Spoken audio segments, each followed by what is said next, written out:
council have set up to respond to this. We're here today to announce our hiring of 21CP, which is a nationally recognized consulting firm specializing in the independent review of police actions and police administration. They're a fabulous group of people. I'm going to let them speak on their own. We have a number of people who want to say something, and we will introduce those to you shortly. Just as a broad brush, what happened in, use whatever word you want to describe, it's something that none of us like, and we are absolutely committed to doing what we can to both reassure them and reassure the community of how we're behaving. The first step in that process has to be transparency and has to be accountability. So that's what today is all about, and we're going to work our way in that direction. If you would let everybody speak, and then we will answer questions at the conclusion of this, I will be very grateful. On my left is Mayor Richard Finan. I've been told to spell his last name, but he's been in the paper for 50 years. You may not need to. His last name is Finan. He is the longtime mayor of the village of Evendale. This is his second stint, 50 years in public service, blah, blah, blah. On the left of him is former Chief James Whalen, W-H-A-L-E-N, who to many of you are known in Cincinnati for his good work. On my right is Vice Mayor Steve Burke. Last name is B-E-R-K-E. To his right is Councilwoman and head of our Police and Fire Committee, Carolyn Smiley Robertson. Her last name is spelled S-M-I-L-E-Y-R-O-B-E-R-T-S-O-N. And to the right of her is Police Chief Tim Holloway, H-O-L-L-O-W-A-Y. So, remember, we are here to start and talk about transparency and how this contract and how James' firm can help us in that thing, and so that's where we're going to go. If you have any questions, we'll look forward to it after this. Mayor?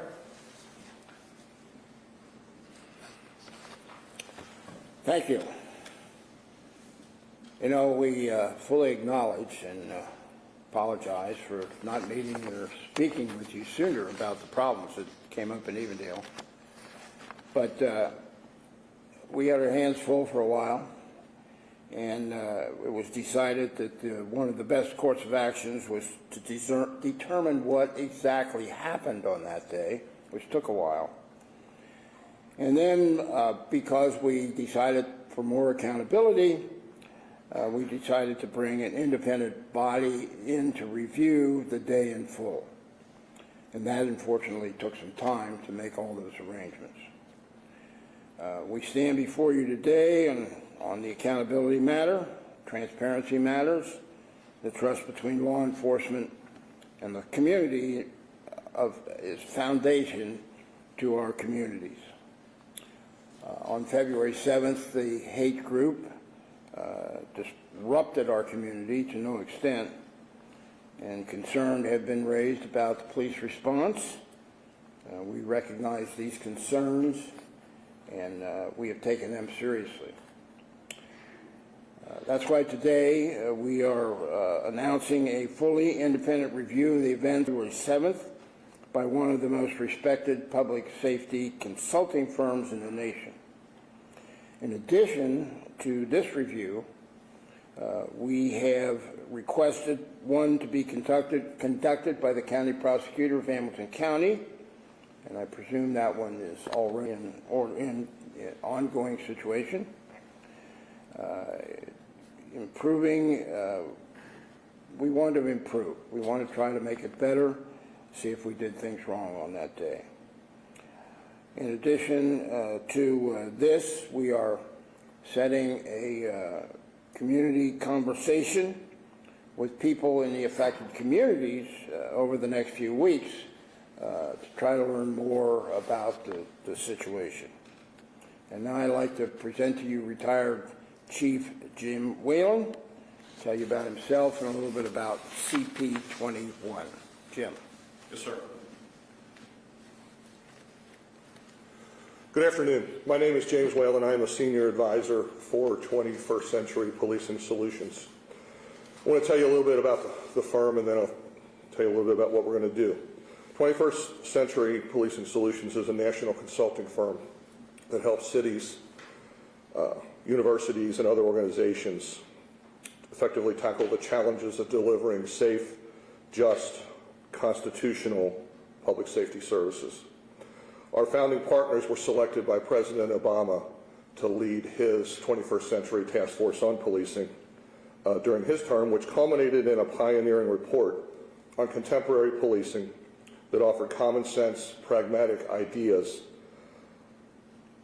based on input from criminal justice experts, community leaders, law enforcement, and civil liberties advocates. We are comprised of veteran police chiefs, civil rights lawyers, and renowned scholars and educators. Our chiefs have worked to turn troubled police agencies around. Our social scientists and academics have spent careers studying what works in public safety and community relationships with their police departments. Our civil rights lawyers have overseen some of the country's most successful police reform efforts. I have broad experience in this realm, having helped the Cincinnati Police lead in the development and implementation of the collaborative agreement back in the early 2000s. Following that, I answered the University of Cincinnati's call for help and led their public safety department out of a time of great turmoil. Both of those efforts involved a significant amount of work with the police agencies with a focus on fair, equitable, and constitutional policing with significant community engagement and partnership. We have been retained by the Village of Evendale to conduct a thorough, unbiased investigation and after-action review of the events and circumstances related to the neo-Nazi demonstration that occurred on February the 7th. Our review will include the Evendale Police Department's planning and response. Our work will be independent, transparent, and grounded in community engagement. We have established an email address to start the conversation and gather community input at evendalespeaks.21cpsolutions.com. It's all one word, evendalespeaks@21cpsolutions.com. And our final report will be released in full. We anticipate that this review will take approximately 90 days. And as I mentioned, our report will be released after that. Thank you.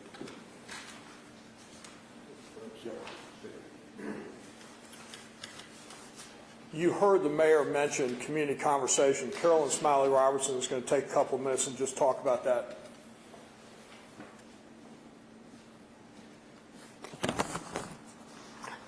I'm Carolyn Smiley Robertson, Councilwoman. This is a crucial time for us that calls for unity and strength. The event of February 7th has greatly affected the community of Lincoln Heights. We are interested, and it is important to us to hear what the community has to say. And that's why we are finalizing the date, time, and location for a conversation with the community where we can hear their questions and provide answers. We have been reaching out and will continue to reach out to various community partners of affected communities in addition to Lincoln Heights to participate in these conversations. We look forward to working together to ensure that all of our communities create a safer, more just environment. Thank you.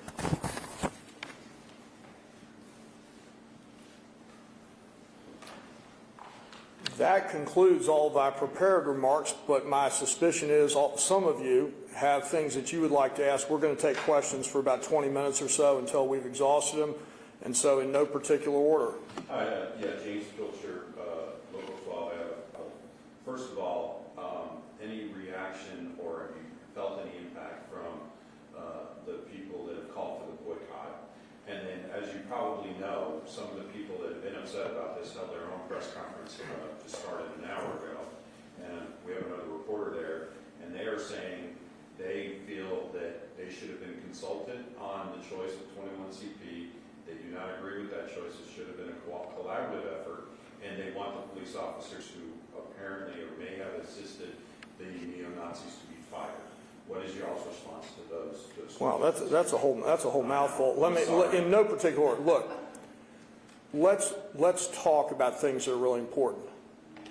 They were impacted in a way that you can't imagine. What they say they need, what they want, how they feel is totally up to them, and we're going to sit back and listen.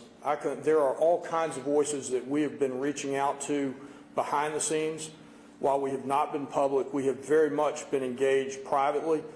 And so I'm going to let them figure out how it is they want to best express whatever it is they think they feel and they need. And I'm going to sit back and listen. And I think all of us should do the same. The second piece with regard to the hiring of 21CP, the important part of this is reputation, transparency, and accountability. And there's an unwritten fourth part of that, which is speed. Everybody, we in the Evendale Council had a meeting Tuesday night a week ago, and the level of outrage, the level of intensity was palpable. Letting that fester and say, we'll get back to you, not an option. And so this was one where we knew the reputation, we knew the people involved. This is the most important money Evendale will spend this year by far. And so we went ahead and contracted with Jim's firm to do just that. Did I hit the third one? I believe so. How much is this going to cost? Well, no, you didn't hit the third one, which is they're obviously the boycott, and then they're actually calling for some officers to be fired. And as a follow-up, how much is this contract for? Let me do the boycott first. Again, it gets back to this is how they want to express it. This is how they want to engage the conversation. I'm not about to get in front of that. I completely understand how they feel, and they are angry, and they want to make it known, and we look forward to talking with them about those things. So that part of it. In terms of the offers, the reason you bring in nationally recognized firms is that it is not enough that we think well of our officers, that we have faith in them. It's time for us to demonstrate that. It is time for us to let outside people look at those responses and say, this is what happened. What we will commit to is whatever that says we'll follow. We will follow that down, and we will look at all of their recommendations. You will have all their recommendations. There will be nothing hidden, and we will follow that through to the end. So there you go. How much does it cost in the village?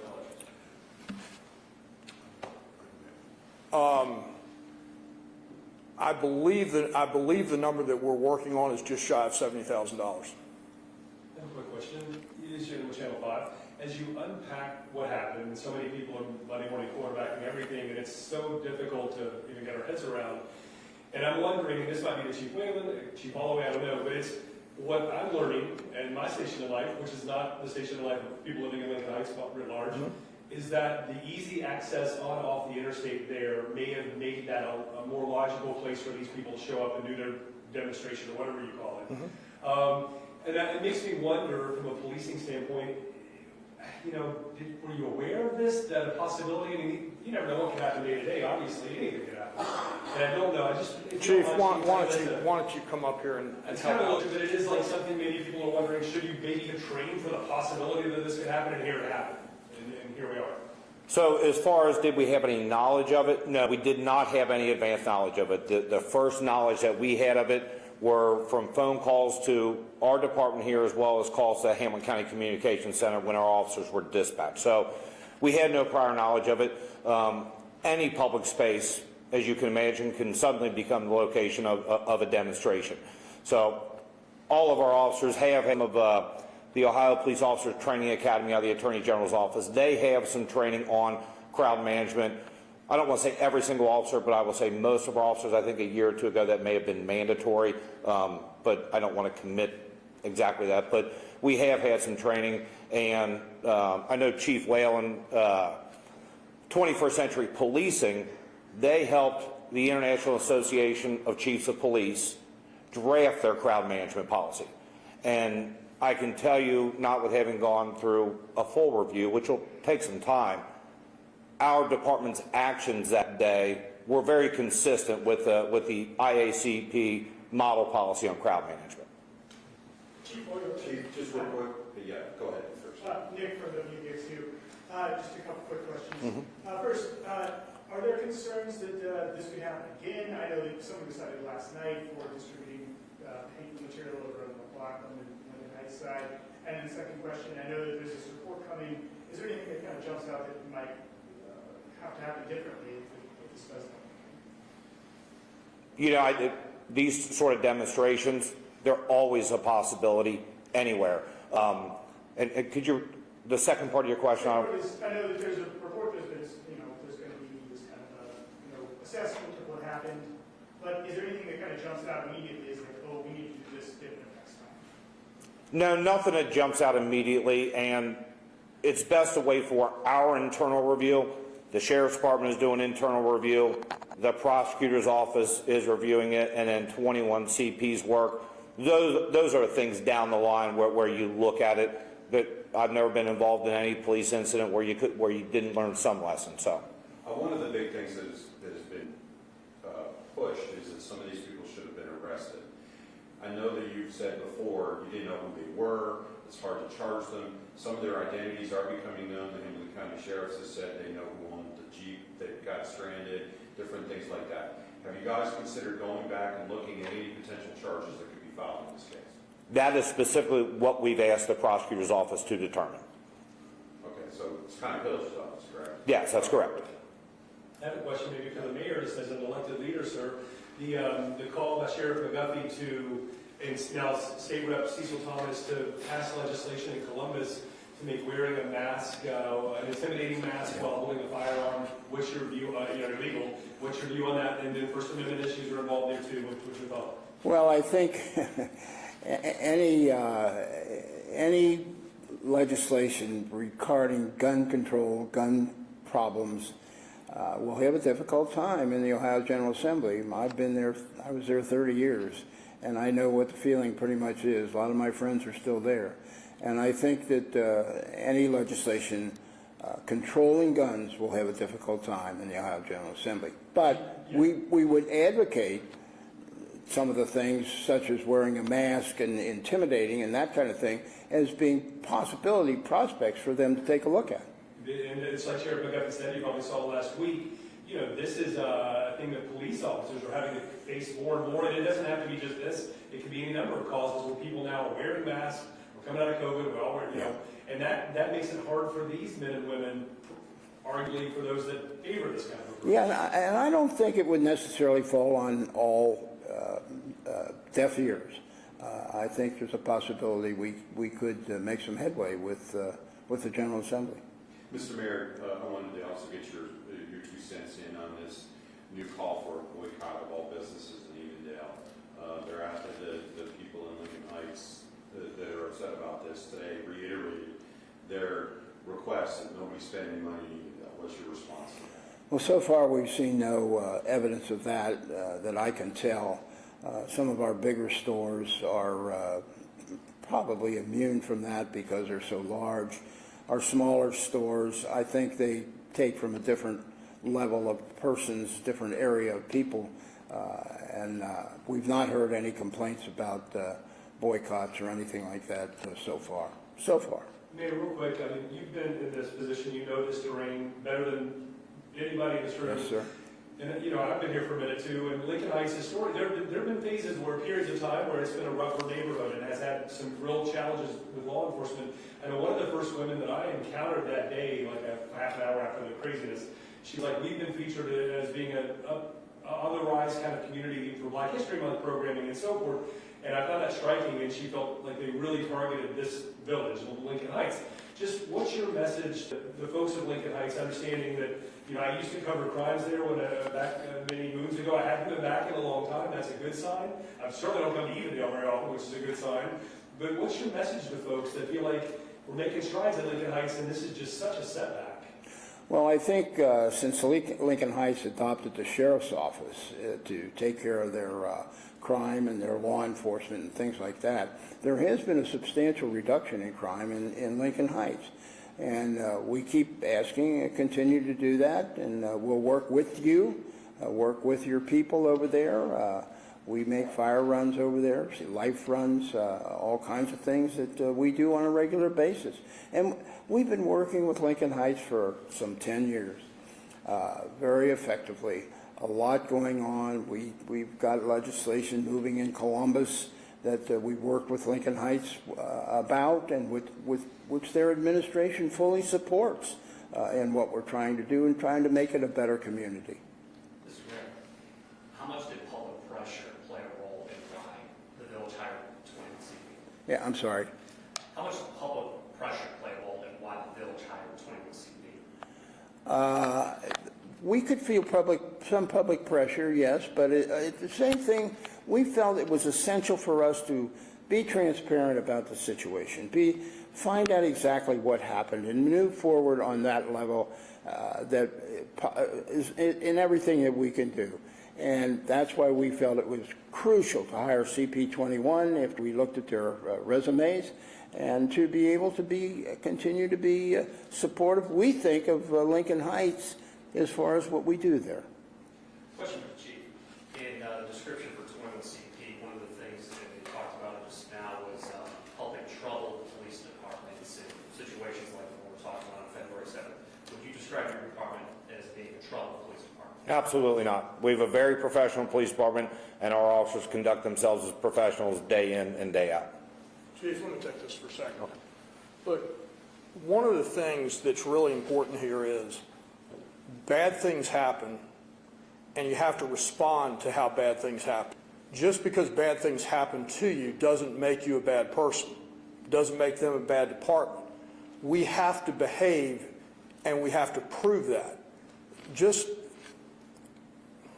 Let's go this direction. Think about that day, that morning, whatnot. There are two things that really, really happened well that day. If you were to have a Nazi, group of Nazis protest on your interstate, what would you want from a public perspective as a community leader? You'd want your citizens to go out of their house, run down the street, drive down the car, do whatever they could, come off the interstate, and you'd want them to protest. You'd want them to challenge and say, not in my neighborhood. This is not who we are. This is not what we'll tolerate. This is awful. They did that. Hats off to Lincoln Heights. Great, let me tell you, unbelievably good response. Second thing you would want police who would come and protect everybody. As a guy who's spent a lifetime around guns, I've seen all sorts of stupidity. And people in highly charged emotional situations with high-powered weapons has the potential to end badly. Everybody went home today. We're here arguing, you mentioned public pressure earlier. We're here arguing these things because everybody has the ability to be here and argue. Everybody got home safe. And I know that for people where you have racial epithets being hurled, that's a low bar. I understand that. But they did remarkably well. Now we're going to bring in the chief to let everybody examine all this. But let's not get ahead of ourselves and say that because bad things happen, that means bad people responded and did bad things. Does that make sense? Chief Whalen, appreciate that response, sir. Can we bring you up for 2 seconds? I know you're not going to comment on what you've seen thus far. I'm sure you've seen some footage, and we all are, dissected what we can, the body cam, etc. Talk process, will you, if you don't mind? How important will the Evendale police officer and the U-Haul interaction, how important will that be relative to what was going on in the overpass versus the counter-protesters? What happens from your vantage point going forward? And if you could as well, just kind of give yourself a little bit of background on what your role is going to be here. Yes. So our standard process to investigate a case like this will be to gather all the information that's available. The public media information that's obviously out there and easily available, information from Chief Holloway and his department, information from the sheriff's office, information from the community, the listening sessions, the email, compare the planning and the policies and the training to best practices, and make any recommendations that we might find appropriate. Specifically to my role, and my role isn't any different from anyone else with 21 CP, and that is we will do that work. We engage in a lot of face-to-face meetings, and I say face-to-face, a lot of it is via Zoom or whatever, but we talk to a lot of people personally and get their input, get their information, develop a timeline of exactly what happened, and make any assessments from that. And based on the website, I know Brett was talking about, it's a pretty diverse group of people at 21 CP, just not to give the impression that this is any particular vantage point might dominate the other. It seems like a pretty diverse group of expertise that will weigh in on this. Is that a fair thing to say? It's an incredibly diverse group in all aspects. I've been doing this for 40 years, and I feel like the junior man. This is a good group of people to be with, and I'm honored to work there. And your experience in Cincinnati, for those that haven't been here as long as some of us have been too long probably to some people, but really some challenging times with CPD, also at UC, and you were part of that in different ways, obviously. How helpful is that in a town like this to kind of perhaps empathize with what Chief Holloway's dealing with right now, or others in the department? Our entire company is made up of people with vast array of experience. Experience helps, knowing the way to get there and knowing how things happened in other places, and that's where best practices come from. That's all very helpful in assessing a situation like this. Given that you're kind of the boots on the ground, how hands-on or how much of a lead are you going to be in this investigation? I'll be working with my colleagues, and we will get this done in about 90 days. If anything happens in the next 90 days, if they come back and police are involved again, will that be added to your investigation and push that back, or is that just kind of as needed? It can be, and it can push it back depending on when something happens and what it is. Currently within our scope of work is primarily what has already occurred, and we will focus on that and then make any adjustments if we need to. And will you be giving advice as you guys are discovering things, or will the full report come at the end of the 90 days? We will have regular contact with the Evendale officials, and we can answer their questions. And historically, what we do in that situation, if there's something that's glaringly erroneous or dangerous, obviously we'll make that known right away. If it's information that just generally belongs in the final report, then that's where it'll be. I think too early to tell, but is there anything right now that you're noticing that officers could have done differently in the day? Too early to tell. I have not had a chance to dig into it yet. Chief, I'm just struck by, again, it goes back to what I said earlier, you've been around for a minute, the idea that this access point for the Lincoln Heights, a colleague who's African-American said this wouldn't happen in Avondale because it's a lot harder to get in and out. So now that this is sort of a known reality for people that, again, I've never thought of that, and it seems really unfortunate just by virtue of geography and so forth. I'm just asking you, as the former assistant police chief and at UC, the head of the public safety, between now and 90 days and between now and next year, between now and 10 years, this is it seems like people have kind of figured this out on the access side is not great. And if I live in Lincoln Heights, I'd probably be anxious that it could happen at any time. Just your vast law enforcement experience, what message might you have on that front? It is unfortunate. Bad things can happen anywhere at any time, and we all have to be prepared for that. I really can't comment further. Thank you. We're gonna wrap this up. We got about 3 more questions. Anybody have anything else they want to add or ask? I know that community input was mentioned would happen. Is that going to be included within the investigation? No, that's running separate. The investigation is totally self-sustained on the law enforcement side. The community conversation piece is to reaching out to people, strengthening our bonds and reinforcing trust and unity and condemnation of hate and all those good things. How committed are you, and when are you actually going to commit to starting those meetings? We hope to have the first one scheduled by the end of the week. But look, the other part we're committing to is we're going to stay in touch with you. This cannot be a fire and forget. The only way that Lincoln Heights or any other community should trust us right now is we do what we say we're going to do. We say we're going to hit this deadline, we hit it. We tell you what the next deadline is, we hit that deadline. This is about proving to people that you are trustworthy, not just asking for their trust. And people feel all kinds of different ways about what happened, and their emotions get so heated at these gatherings. Do you anticipate? How do you guard against that and just try to make sure everybody has a voice? Well, let me ask you this question. You're the news pro. This happens on your lawn in your neighborhood. Would you feel any differently than they do? Oh, absolutely not. I'd be yelling and screaming. At the end of the day, I can't imagine and don't think it's possible to imagine what happens when these kinds of events are aimed at you, not happen next door or happen to you. I'm giving people all kinds of leeway to express some really, really heartfelt and deep emotions, and we're going to sit back and listen. And again, I suggest all of you do the same. All right, I think we've gotten everything we need.